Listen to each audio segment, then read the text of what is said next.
বাচ্চাদের সামনে কখনো এই কাজগুলো করবেন না, তাহলে বাচ্চার চরিত্র নষ্ট হয়ে যাবে। কিছু মায়েরা আছেন, তারা বাচ্চাদেরকে লালন পালন করেন, তাদের সামনে এমন কিছু কাজ করে ফেলেন যার কারণে বাচ্চার চরিত্র নষ্ট হয়ে যায়। খবরদার, এটা কখনো করা যাবে না। অনেক বাবারাও এটা করে থাকেন। এক নাম্বার হচ্ছে মোস্ট ইম্পর্টেন্ট, বাচ্চার সামনে কখনো কাপড় পরিবর্তন করবেন না। বিশেষ করে কিছু মায়ের এমন রয়েছে, মনে করে বাচ্চা তো ছোট, বাচ্চা কি বুঝবে। 2 বছরের পরে বাচ্চাদের সামনে কাপড় খোলামেলা করবেন না। কেননা 2 বছরের পরে ক্ষুদ্র ক্ষুদ্র ছোট বিষয়গুলো বাচ্চার মনে থাকে, বড় হওয়ার পরেও মনে থাকে।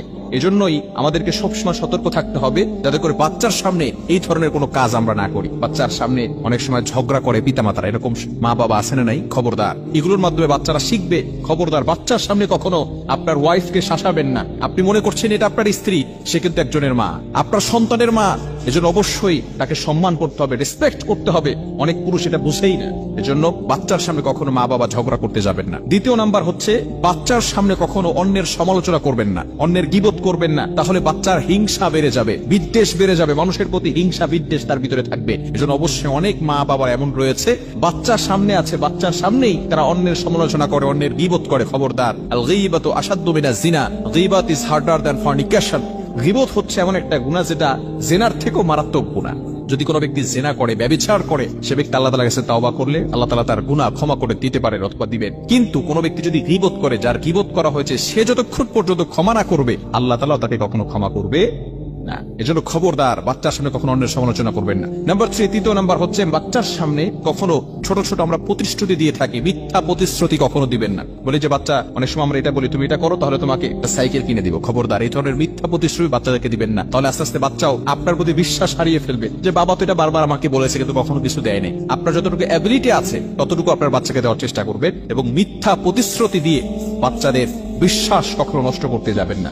বিষয়গুলো খুবই গুরুত্বপূর্ণ বিষয়। আমরা বাচ্চাদেরকে লালন পালন করি, কিছু বাচ্চাদের লালন পালন করার জন্য কিছু আদব রয়েছে। মনে রাখবেন, শুধু সন্তানের পিতামাতার প্রতি দায়িত্ব বিষয়টা এমন নয়, বাবা মারও কিছু দায়িত্ব রয়েছে সন্তানদের প্রতি, যাতে করে এই সন্তান আস্তে আস্তে বড় হওয়ার পরেই সে ইসলামের পথে চলে আসে, সঠিক পথ সে চলতে পারে এবং সে আদর্শ শিক্ষা পায়। এগুলো কিন্তু অবশ্যই বাবা মার দায়িত্ব রয়েছে। অনেক সন্তানকে বাবা মা ছোটবেলায় যেভাবে ইচ্ছে সেভাবে লালন পালন করেছে, বড় হওয়ার পর এখন ফোন দিয়ে বলে, হুজুর আমার মেয়ে আমার কথা শুনে না, আমার ছেলে আমার কথা শুনে না, সে বিভিন্ন ভাবে বখাটা ছেলেদের সাথে চলাফেরা করে, আমাদের কোনো কথাই সে শুনতে চায় না। মেয়েদের ব্যাপারে বলে যে সে পর্দা করতে চায় না, টি শার্ট পরে ঘর থেকে বের হতে চায়, পর্দা করতে চায় না। মনে রাখবেন, ছোট্টবেলা থেকেই কিন্তু আপনাকে আদর্শ শিক্ষা দিতে হবে। ছোটবেলা থেকে আপনি আদব শিক্ষা দিবেন না, বড় হয়ে যাওয়ার পরে এরপরে কিন্তু আপনি মারধর করেও কিন্তু তখন আর ঠিক করতে পারবেন না। এজন্য অবশ্যই ছোট্টবেলা থেকেই আল্লাহ তাআলার কাছে দোয়া করা, রব্বি হাবলি মিনাস সলিহিন। যখন বাচ্চা গর্ভে আসবে তখনই দোয়া করা। ইব্রাহিম আলাইহিস সালাতু ওয়াস সালামের যখন সন্তান হয় নাই, ইব্রাহিম আলাইহিস সালাম আল্লাহ তাআলার কাছে দোয়া করেছিলেন, রব্বি হাবলি মিনাস সলিহিন, ও আল্লাহ আমাকে একটা নেককার সন্তান দান করো। আল্লাহ সন্তানের সামনে মাকে পচা বলে গালি দিবেন না। অনেক বাবা এমন রয়েছে, অনেক দাদা দাদি এমন আছে, মা যদি সন্তানকে শাসন করে তখন ওই সন্তানকে, শিশু সন্তানকে বাবা অথবা দাদা দাদি অথবা নানানি বলে, তোমার আম্মু পচা, অথবা তোমার আম্মুকে বকা দিব, তোমার আম্মুকে মায়ের দিব। এই ধরনের কথা খবরদার কখনো বলবেন না। এটার মাধ্যমে সন্তানের মাথার ভিতরে নেগেটিভ চিন্তা ভাবনা আসে। মা যদি কখনো ভুলও করে থাকে, আপনি মায়ের সামনে সন্তানকে বলবেন যে তোমার মা তোমার ভালো চান। অনেক সময় মায়ের সামনে অনেক সময় দেখা যাচ্ছে সন্তানকে এমন কথা বলে যেটা মা কষ্ট পায়। এজন্য মায়ের থেকে মাসির দরদ বেশি, এমন একটা কথা বাংলাদেশে প্রচলন আছে। মায়ের থেকে বেশি দরদ দেখাতে যাবেন না। মা যদি সন্তানকে শাসন করে, সে শাসন করতে দেন। আপনি মা, যেই মা 10 মাস 10 দিন পেটে ধারণ করেছেন, ওই মায়ের সাথে আপনি বেশি দরদ দেখাতে আসবেন না। মা সন্তানকে অবশ্যই শাসন করবে। ভুল করলে আপনি পরবর্তী সময় তাকে বুঝাবেন, তবে কখনো সন্তানকে বলবেন না তোমার মা পচা, তোমার মা এমন।